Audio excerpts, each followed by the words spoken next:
Hello everyone, welcome to polity with Rahul. So इस video में हम पॉलिटी का थर्ड लेक्चर पढ़ेंगे। जो हम पॉलिटी जो कंप्लीट कर रहे हैं, जो पॉलिटी का जो सीरीज हमने चालू किया है, उसका एक चैप्टर है यूनियन एंड टेरिटरी। तो वो हम इस वीडियो में कंप्लीट करेंगे। So let's start the video. देखो, जो आर्टिकल 1 to 4 है वो पार्ट 1 ऑफ द कॉन्स्टिट्यूशन के साथ में डील करता है। और इसमें क्या आता है, इसका सब्जेक्ट मैटर क्या है, यूनियन एंड इट्स टेरिटोरी।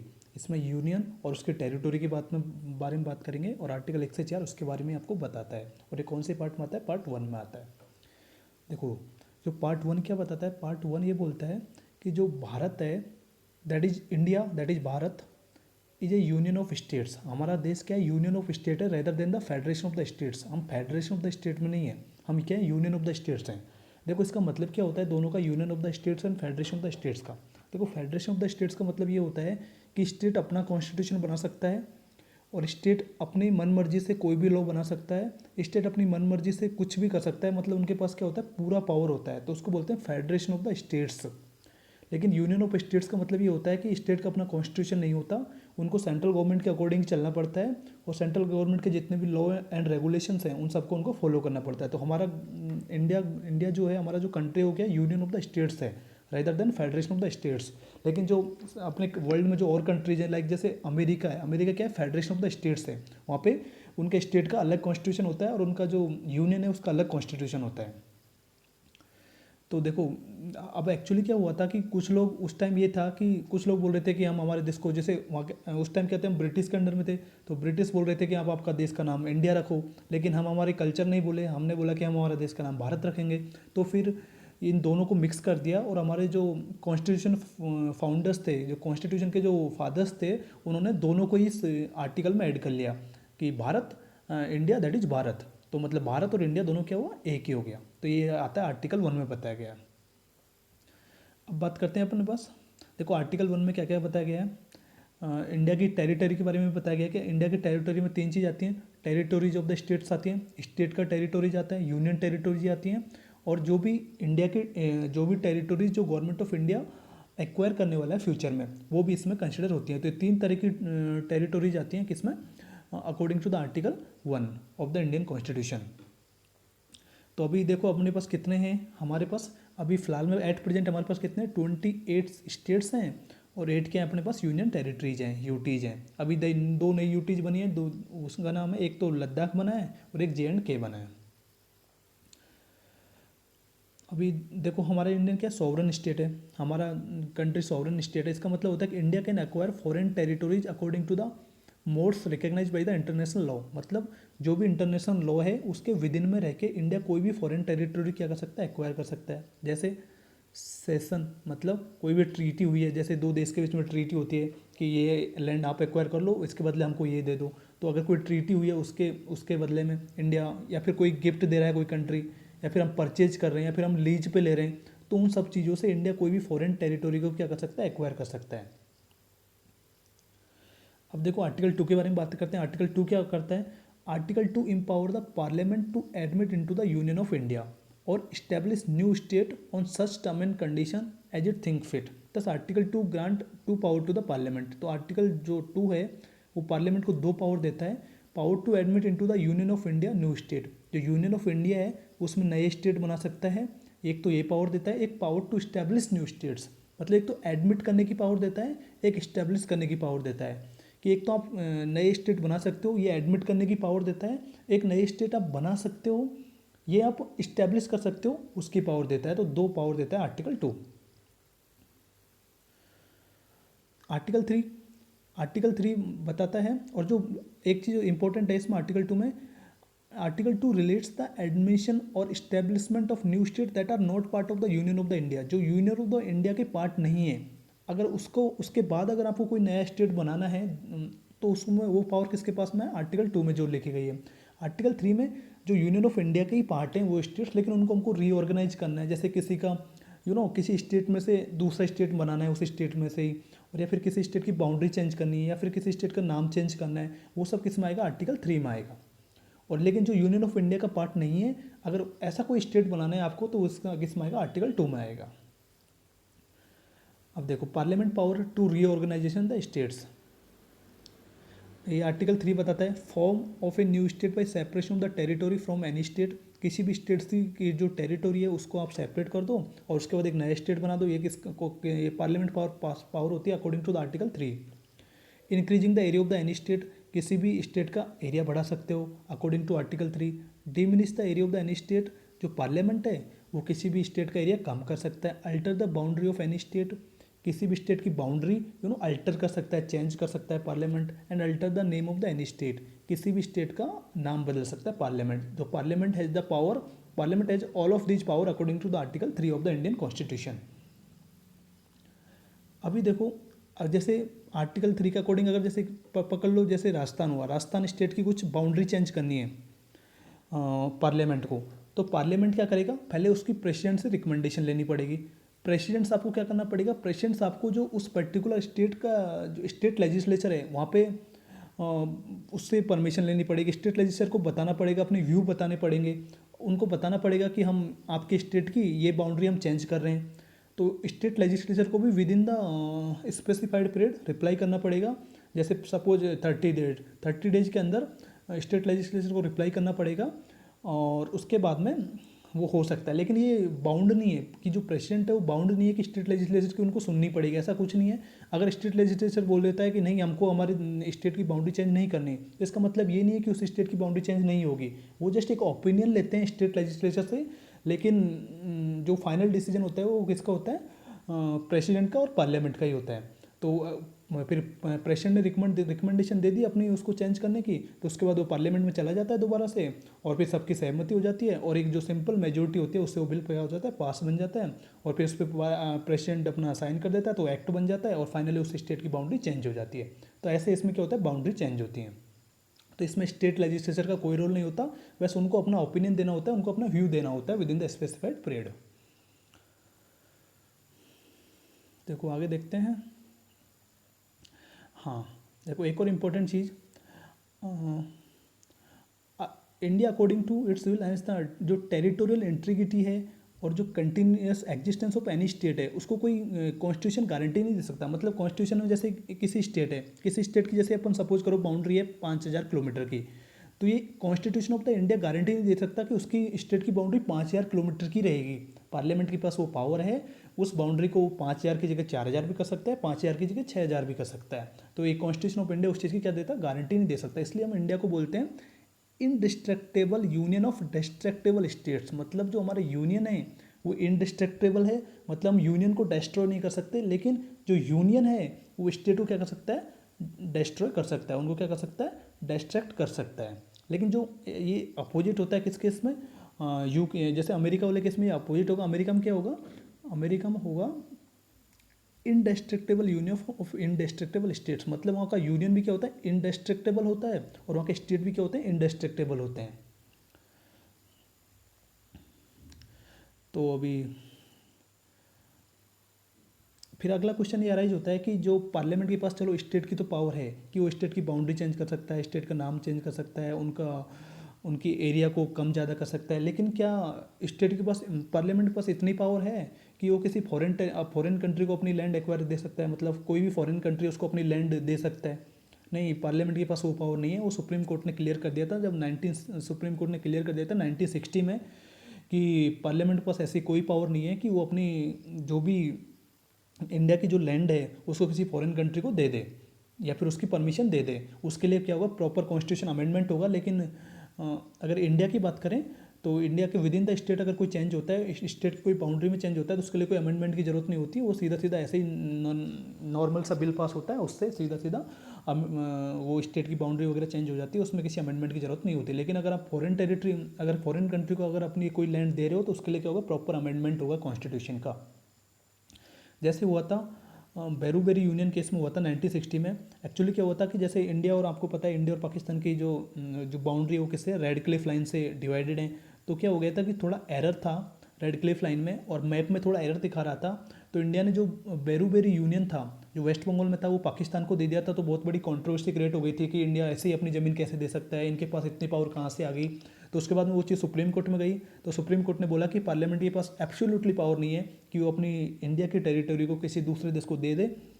उसके लिए proper constitution amendment act constitution amendment होगा, और फिर नाइन्थ कॉन्स्टिट्यूशन अमेंडमेंट एक्ट हुआ 1960 में। उसके बेसिस पे वो बेरूबेरी जो यूनियन था वो पाकिस्तान को उसको टेरिटरी दिया गया था। तो ये आपको पता होना चाहिए कि कौन से अमेंडमेंट एक्ट के अकॉर्डिंग हुआ था। तो नाइन्थ कॉन्स्टिट्यूशन अमेंडमेंट एक्ट 1960 था।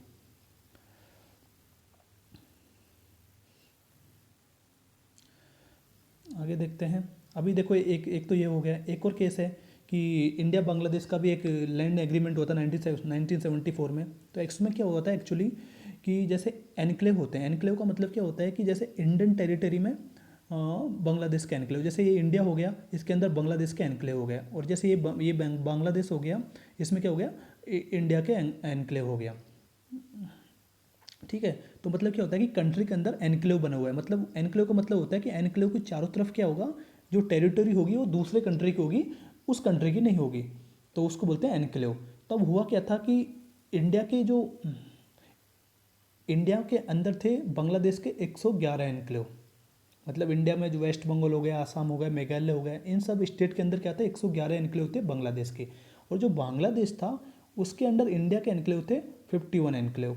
तो अब इनको क्या करना था, इनको कुछ तो करना था, क्योंकि अब ये यहाँ पे टेररिस्ट अटैक बहुत ज़्यादा हो रहे थे, टेररिस्ट एक्टिविटी बहुत ज़्यादा होती है, क्योंकि उनके ऊपर किसी का एडमिनिस्ट्रेशन नहीं था, ना तो ये इंडिया के सिटीजन थे ना बांग्लादेश के सिटीजन थे। जैसे सपोज करो इंडिया में जो एनक्लेव थे बांग्लादेश के, ना तो इंडिया के सिटीजन थे ना बांग्लादेश के सिटीजन थे, तो उनके ऊपर किसी का एडमिनिस्ट्रेशन नहीं था, तो अपनी मनमर्जी करते थे। तो उसके लिए कोई तो कुछ तो करना ही था। तो फिर धीरे धीरे 1974 में क्या हुआ, फिर लैंड एग्रीमेंट हुआ। तो फिर उसमें बहुत सारी चीज़ें हुई। फिर फाइनली 2015 में एक एग्रीमेंट हुआ, जब हमारे मोदी साहब बांग्लादेश गए थे ढाका। तो उसमें ये हुआ था कि इंडिया के जो 111 जो एनक्लेव थे बांग्लादेश, इंडिया में जो एनक्लेव थे बांग्लादेश के, हमने वो बांग्लादेश को दे दिए, और बांग्लादेश में जो 51 एनक्लेव थे वो हमने ले लिए। तो उसमें क्या होता कि बांग्लादेश को हमने ज़्यादा ज़मीन दी थी और इंडिया को कम ज़मीन मिली थी। तो वहाँ पे फाइनली 2015 में जाके वो एनक्लेव हुआ था, और जिसमें कौन सा अमेंडमेंट एक्ट हुआ था, 100th अमेंडमेंट एक्ट हुआ था वो, और 119वां बिल था, और 100 नंबर का क्या था, अमेंडमेंट एक्ट था। हाँ ये देखो, 100 constitution amendment act was enacted to give effect to the acquiring of the certain territories by India and transfer of certain other territories to the Bangladesh in pursuance of the agreement and its protocol entered into the between the government of India and Bangladesh. और article 4 क्या बोलता है, article 3 तक तो मैं बता दिया आपको। आर्टिकल 4 ये बोलता है कि पार्लियामेंट के पास पावर है कि वो जो अल्ट्रेशन ऑफ द बाउंड्रीज हैं, नेम ऑफ द स्टेट हैं, alteration of the state, boundaries of the state हैं, उन सबको चेंज कर सकता है अंडर द आर्टिकल 368। ये किस में लिखा गया, आर्टिकल 4 में लिखा गया। तो आर्टिकल 4 में ये बताया गया कि जो पार्लियामेंट को जो पावर मिली है स्टेट की बाउंड्री चेंज करने की, स्टेट का नाम चेंज करने की, ये कॉन्स्टिट्यूशन में किसके अकॉर्डिंग दी गई है, तो आर्टिकल 368 के अकॉर्डिंग दी गई है, और उसके लिए किसी कॉन्स्टिट्यूशन अमेंडमेंट की जरूरत नहीं है। तो ये आर्टिकल 4 में लिखा गया है। अब मैं आपको बताता हूँ कि स्टेट कैसे बने इंडिया में। शुरू में जब पार्टीशन हुआ या फिर हम इंडिपेंडेंट हुए, तो उस टाइम से स्टेट में क्या पोजीशन थी, और फिर कैसे कैसे धीरे धीरे इवॉल्व हुए। तो हुआ क्या था कि जब हमारा इंडिपेंडेंस मिली हमको, तो हमारे पास दो तरीके के स्टेट थे। एक तो थे ब्रिटिश प्रोविंसेज। ब्रिटिश प्रोविंसेज का मतलब ये था कि वो जो स्टेट थे, प्रोविंसेज थे, उन पर डायरेक्ट रूल था किसका, ब्रिटिश गवर्नमेंट का। एक था प्रिंसली स्टेट। प्रिंसली स्टेट में क्या था कि हमारे एक राजा बैठता था, लेकिन उसके ऊपर भी सुप्रीमेसी किसकी थी, ब्रिटिश गवर्नमेंट की थी। तो दो तरीके से डिवाइड था, British provinces and princely state. फिर आया इंडियन इंडिपेंडेंस एक्ट 1947। अब उसमें दो इंडिपेंडेंट कंट्री बन गए थे, इंडिया पाकिस्तान। तो जो प्रिंसली स्टेट थे उनको 3 ऑप्शन मिले थे, या तो पाकिस्तान ज्वाइन कर लो, या फिर इंडिया ज्वाइन कर लो, या फिर वो इंडिपेंडेंट रहो। फिर 552 प्रिंसली स्टेट थे, तो 552 में से 549 ने तो तुरंत ही इंडिया को ज्वाइन कर लिया था, और जो 3 थे हैदराबाद, जूनागढ़ और कश्मीर, उन्होंने इंडिया को ज्वाइन करने से मना कर दिया था। लेकिन लेटर ऑन इन तीनों ने भी इंडिया को ज्वाइन कर लिया था। तो मतलब 552 में से 552 प्रिंसली स्टेट ने इंडिया को ज्वाइन कर लिया था। फिर 1950 में जब हमारे कॉन्स्टिट्यूशन में 4 तरीके के स्टेट को 4 भागों में डिवाइड किया गया था, part 1, part A, part B, part C and part D. ये रैंडमली बेसिस पे था, इसमें ऐसा कुछ था नहीं। पार्ट ए था, उसको कौन कहते हैं, गवर्नर प्रिंसेस थे। गवर्नर उसको क्या करता था, कंट्रोल करता था। पार्ट बी को प्रिंसली स्टेट विथ लेजिस्लेचर थे। एंड पार्ट सी क्या था, चीफ कमिश्नर प्रोविंसेज और ब्रिटिश इंडिया थे। और पार्ट डी में बस एक था, यूटी था, अंडमान एंड निकोबार। तो आपसे ये पूछ सकते हैं कि पार्ट डी में किसको रखा गया था, तो अंडमान एंड निकोबार आइलैंड को रखा गया था पार्ट डी में ओनली। तो ये आप लिस्ट देख सकते हो। पार्ट ए आसाम, बिहार, बॉम्बे, मद्रास, इसको पार्ट ए में रखा गया है। एंड पार्ट बी में हैदराबाद, जम्मू, मध्य प्रदेश, मैसूर, मध्य भारत जो बाद में मध्य प्रदेश बना। पार्ट सी में रखा गया Ajmer, Bhopal, Bilaspur, Kochi. And part D में बना गया only state Andaman and Nicobar. तो ये 4 पार्टों में डिवाइड कर दिया था स्टेट को। और भी ये था, ये पूरी लिस्ट है, आप देख लेना। फिर हुआ था धार कमीशन, जेवीपी कमेटी। इसमें क्या हुआ था कि देखो एक्चुअली क्या हुआ था कि जब साउथ इंडिया में थोड़े दिनों बाद क्या हुआ था कि साउथ इंडिया से बातें आना चालू हो गई थी कि हमको हमारा दूसरा स्टेट चाहिए, हमको हमारा सेपरेट स्टेट चाहिए, और वो भी लैंग्वेज बेसिस पे। हम तेलुगु बोलते हैं तो हमको तेलुगु बेसिस के, तेलुगु बोलने वाले जितने भी लोग हैं उन सबका एक प्रॉपर अलग से स्टेट चाहिए। तो फिर उसके लिए गवर्नमेंट ऑफ इंडिया ने 1948 में एक कमेटी बनाई जिसके चेयरमैन कौन थे, एस के दार। तो उन्होंने उनको उस कमेटी को ये बताना था कि जो लैंग्वेज बेसिस पे जो स्टेट बन रहे हैं क्या ये सही है, क्या गलत है, उसके एडवांटेज क्या है, डिसएडवांटेज क्या है। तो उन्होंने अपनी रिपोर्ट सबमिट की दिसंबर 48 में। तो उन्होंने बोला था कि जो रीऑर्गेनाइजेशन ऑफ द स्टेट है, मतलब ऑर्गेनाइज करना स्टेटों को on the basis of linguistic, ये सही नहीं है, फेयर नहीं है। तो उनको रीऑर्गेनाइज करना चाहिए on the basis of administrative convenience. उनको एडमिनिस्ट्रेटिव कन्वीनियंस के बेसिस पे उनको रीऑर्गेनाइज करना चाहिए रेदर देन लिंग्विस्टिक फैक्टर। तो ये सब हुआ, एसकेदार कमेटी की रिपोर्ट आई। तो उससे क्या हो गए थे कि जो तमिल वाले लोग थे वो बहुत ज़्यादा रीसेंटिमेंट हो गए थे, और फिर से उन्होंने इंडियन गवर्नमेंट को फोर्स किया कि आप एक और कमेटी बनाओ। तो इंडियन गवर्नमेंट ने फिर एक और कमेटी बनाई, और वो थी जेवीपी कमेटी। जेवीपी कमेटी 1948 दिसंबर में ही। तो जेवीपी कमेटी का मतलब उसमें 3 मेंबर थे, जवाहरलाल नेहरू जी, वल्लभ भाई पटेल जी एंड पट्टाभाई सीतारमैया, जिसके पॉपुलरली बोलते हैं जेवीपी कमेटी। तो इन्होंने अपनी रिपोर्ट सबमिट की 1949 में। इन्होंने भी बोला कि जो लिंग्विस्टिक बेसिस पे जो आप स्टेट बना रहे हो ये फेयर नहीं है। तो इन्होंने भी इस चीज़ को रिजेक्ट कर दिया था। फिर अक्टूबर 1953 में गवर्नमेंट ऑफ इंडिया फोर्स हो गया, क्योंकि लोग बहुत ज़्यादा प्रोटेस्ट करने लग गए थे, तमिलियन लोग, साउथ इंडिया के लोग। तो उनके लिए फिर अलग से एक स्टेट बना दिया गवर्नमेंट ऑफ इंडिया ने on the basis of the language. और उसमें क्या था कि जो तेलुगु जो लोग बोलते थे उनको अलग कर दिया था, और जो लोग तमिल बोलते थे उनको अलग कर दिया था। और जो तेलुगु जो लोग बोलते थे उनको मद्रास स्टेट में डाल दिया था, और जो तमिल जो लोग बोलते थे उनको आंध्र प्रदेश स्टेट में डाल दिया था। तो एक नया स्टेट बन गया था आंध्र प्रदेश। और उसी टाइम पे एक कांग्रेस के लीडर थे जिसका नाम था पोटी श्रीरामुलु।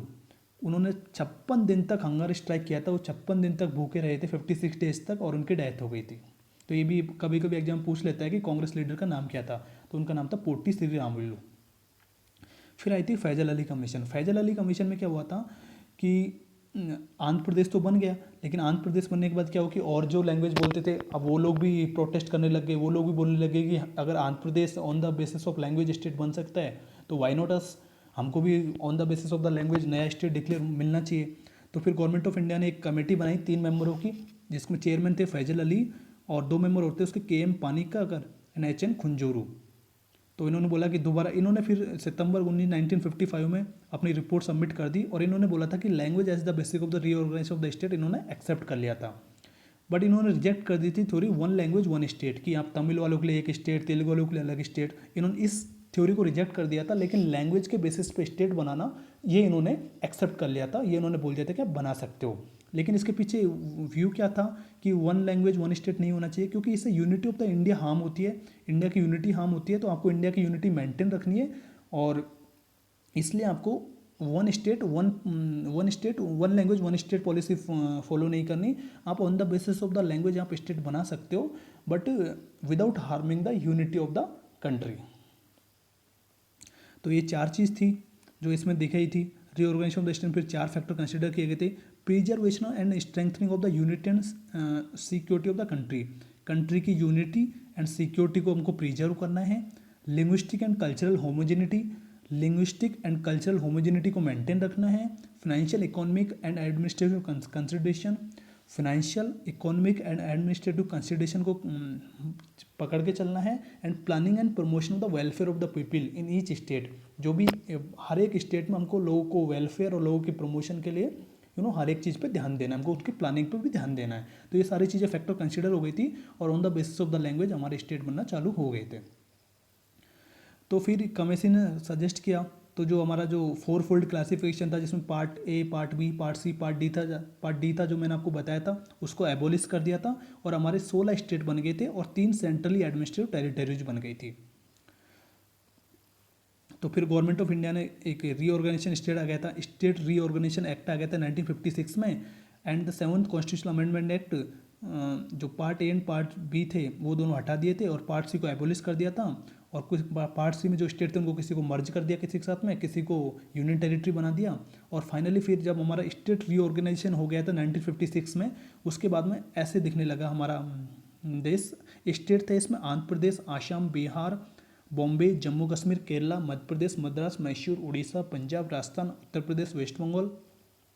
और यूनियन टेरिटरीज थे Andaman Nicobar island, Delhi, Himachal Pradesh and Laccadive, Minicoy and Amindivi island. ये बाद में जाके लक्षद्वीप बना है। मणिपुर, त्रिपुरा, ये जाके यूनियन टेरिटरी बन गए। तो अब क्या हुआ क्या कि जब स्टेट रीऑर्गेनाइजेशन एक्ट 1956 पास हो गया तो उसमें क्या हो गया था कि सबसे पहले बना था केरला। केरला कैसे बना कि त्रावणकोर उसको मर्ज कर दिया कोची स्टेट को with the Malabar district of the Madras. Madras का जो मालाबार डिस्ट्रिक्ट था उसको त्रावणकोर के साथ में मर्ज करके केरला एक नया स्टेट बना दिया। And Kasaragod of the south Kerala, इन दोनों को मिला के। एंड तेलुगु स्पीकिंग एरिया थे हैदराबाद को, वो आंध्रा बना गया, वो तो ठीक है। और further it merge Madhya Bharat state Vindhya Pradesh state and Bhopal into Madhya Pradesh. तीनों को मिला के मध्य प्रदेश बना था। Madhya Bharat state, Vindhya Pradesh state and Bhopal, इन तीनों को मिला के मध्य प्रदेश बन गया था। फिर उन्होंने सौराष्ट्र स्टेट और जो कच्छ स्टेट था उसको मिला के बॉम्बे बना दिया था। और द कुर्ज स्टेट था उससे मैसूर स्टेट बना दिया था। एंड जो पटियाला और जो ईस्ट पंजाब स्टेट थे उससे पंजाब स्टेट बन गया था। और अजमेर स्टेट था उसको किस में डाल दिया था, राजस्थान स्टेट में डाल दिया था। और जो एक यूनियन टेरिटरी बन गई थी। फिर अब देखते हैं कि 1956 का जब स्टेट रीऑर्गेनाइजेशन हो गया था उसके बाद में फिर स्टेट की कैसे फॉर्मेशन हुई। देखो सबसे पहले बना था महाराष्ट्र एंड गुजरात। 1960 में क्या हुआ था कि अब जब जैसे महाराष्ट्र पहले क्या था, बॉम्बे था, तो बॉम्बे में क्या थे, दो तरह के लोग थे। एक तो कुछ लोग मराठी बोलते थे, कुछ लोग गुजराती बोलते थे। तो मराठी बोलने वाले लोगों को तो उनके लिए तो स्टेट बन गया था महाराष्ट्र, और जो लोग गुजराती बोलते थे उनके लिए स्टेट बन गया था गुजरात। फिर दादरा नागर हवेली। दादरा नागर हवेली पे क्या था कि पुर्तगीज अपना राज्य करते थे, वो पुर्तगीज रूल करते थे 1954 तक। फिर उनका एडमिनिस्ट्रेशन कैरिड आउट हुआ 1961 तक। मतलब 1961 तक क्या हुआ था कि वो अपने ही लोग उनको चूज करते थे कि वहाँ का राजा कौन होगा, वो अपनी तरीके से करते थे। तो उसमें इंडियन गवर्नमेंट का कोई रोल नहीं था। बाद में फिर इसको यूनियन टेरिटरी में बना दिया गया था। और उसमें कौन सा कॉन्स्टिट्यूशनल अमेंडमेंट एक्ट कौन सा हुआ था, 10th कॉन्स्टिट्यूशनल अमेंडमेंट एक्ट हुआ था 1961, जिससे एक यूनियन टेरिटरी बन गया था Dadra and Nagar Haveli. Goa, Daman and Diu ये तीन थे। ये भी कौन से बने थे, 12th कॉन्स्टिट्यूशनल अमेंडमेंट एक्ट 1962 से ये तीनों यूनियन टेरिटरी बने थे। लेटर ऑन 1987 में गोवा को स्टेटहुड का दर्जा मिल गया था और दमन एंड दीव अभी भी क्या है, सेपरेट यूनियन टेरिटरी है। पुडुचेरी, पुडुचेरी क्या था, पुडुचेरी फ्रेंच लोगों के कब्जे में था। फ्रेंच लोग इस पर राज करते थे। तो बाद में क्या हुआ कि 1962 में इसको भी यूनियन टेरिटरी बना दिया गया। उसमें कौन था, 14th कॉन्स्टिट्यूशनल अमेंडमेंट एक्ट लगा था और इससे भी पुडुचेरी हमारा क्या बन गया था, यूनियन टेरिटरी बन गया था। नागालैंड, नागालैंड में क्या थे, जो नागा लोग थे उन्होंने बहुत सारा प्रोटेस्ट किया। नागा हिल्स पे जो लोग रहते थे या फिर सुनांग एरिया में जो लोग रहते थे। स्टेट ऑफ आसाम में, तो आसाम से अलग हुआ है नागालैंड 1963 में। और बाद में इसको ये 16वां स्टेट बन गया इंडियन यूनियन का। और ये 1961 तक गवर्नर ऑफ आसाम हुआ करता था, उसके कंट्रोल में था। बाद में जाके इसको एक प्रॉपर स्टेटहुड का दर्जा मिल गया 1963 में। हरियाणा, चंडीगढ़ एंड हिमाचल प्रदेश। अब क्या हुआ था, पंजाब नाम का एक स्टेट हुआ करता था। तो 1966 में क्या हुआ कि पंजाब से किसको अलग कर दिया गया था, हरियाणा को अलग कर दिया गया था। जब पंजाब को हरियाणा से अलग किया तो वहाँ के एक वो थे, जो वहाँ के जो डिमांड थी कि एक सिख होमलैंड बनना चाहिए, जो सिख लोग हैं वहाँ के लिए अलग से एक स्टेट बनना चाहिए। और उसको लीड किया था अकाली दल ने उसको लीड किया था अंडर द लीडरशिप ऑफ, मतलब अकाली दल था, उसके लीडरशिप कौन थे, मास्टर तारा सिंह, उसके लीडर थे मास्टर तारा सिंह। तो अकाली दल ने प्रोटेस्ट किया था कि हमको सिख लोगों के लिए अलग से स्टेट चाहिए। तो फिर बाद में क्या हुआ था कि जो लोग हिंदी बोलते थे उनको हरियाणा में डाल दिया था, जो लोग पंजाबी बोलते थे उनको पंजाब में डाल दिया था, उनके लिए सेपरेट स्टेट हो गया था। और जो लोग हिली एरिया में रहते थे उनके लिए अलग स्टेट बन गया था हिमाचल प्रदेश। मणिपुर, त्रिपुरा एंड मेघालय 1972 में हुआ था। अब ये यूनियन टेरिटरी थे मणिपुर, त्रिपुरा एंड मेघालय क्या था, सब स्टेट था। तो बाद में क्या हुआ था कि मेघालय को ऑटोनोमस स्टेट बन गया था। 22nd कॉन्स्टिट्यूशनल अमेंडमेंट एक्ट 1969 के अकॉर्डिंग मेघालय ऑटोनोमस स्टेट बन गया था। और ये तीनों स्टेट बन गए थे, मणिपुर, त्रिपुरा एंड मेघालय। सिक्किम सिक्किम क्या था 1974 तक, क्या था इंडियन प्रिंसले जो कि उसको बोलते हैं चौग्याल, वो इस पर राज करते थे 1974 तक। फिर सिक्किम के लोगों ने प्रोटेस्ट किया कि हमको इनके अंडर में नहीं रहना, हमको गवर्नमेंट ऑफ इंडिया के अंडर में रहना है। तो फिर इनको क्या बनाया गया, एसोसिएशन स्टेट बनाया गया। तो एसोसिएशन स्टेट के लिए हमारी जो कॉन्स्टिट्यूशन है उसमें आर्टिकल 2A डाला गया और एक नया शेड्यूल डाला गया 10th शेड्यूल, जिसमें ये टर्म एंड कंडीशन थी कि अगर किसी भी स्टेट को एसोसिएशन स्टेट बनना है किसी भी एरिया को, तो उसके लिए क्या टर्म एंड कंडीशन होनी चाहिए। तो फिर इससे भी खुश नहीं थे वहाँ के लोग कि वो बोले कि हमको एसोसिएशन स्टेट भी नहीं बनना, हमको प्रॉपर एक स्टेटहुड का दर्जा चाहिए।